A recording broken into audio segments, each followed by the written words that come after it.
I fell down, chipped my tooth, was bleeding. They closed the school for an hour and the police had to show up because they thought that I was stabbed because I didn't put on my medical report as a teacher that I had epilepsy. And that was God's way of telling me, maybe you could tell people now. And I still did not. I came back and I told people it was a bad reaction to a medication. That was my chance to do it. So, shame on me for that, but I guess better late than never. But helping parents through this, that's why my tutoring agency takes on a different education space, a different turn, because I have that sixth sense. I know when people are suffering. I know how to help them. Can't help everybody, but I know what's going on, especially in that teenage brain. And you said it yourself, so much angst,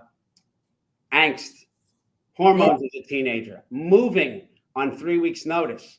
And then in states, there were certain laws. In Florida, you couldn't drive unless you were seizure-free for 6 months. Now, there were times I was seizure-free for 6 months, but not in a row. So, having that 1977 gorgeous Mustang in the driveway that I couldn't drive. You walk outside every day and it's a constant reminder to your brain.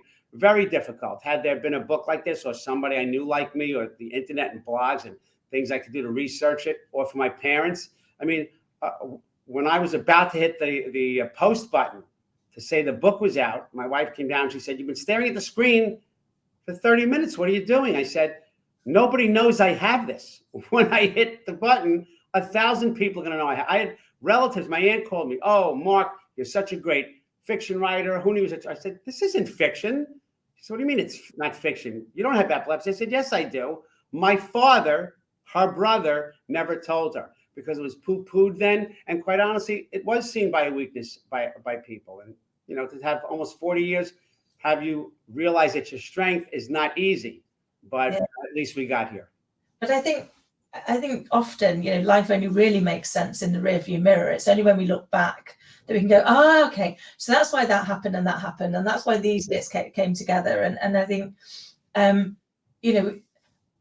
we like to belong. We like to fit in because everybody, society's telling us we should fit in, we should belong, we should be the same. And so if we ever have anything about us that means we might not, we can be prone to try and hide that, to try and mask it, to try and hope nobody finds out under the proverbial carpet.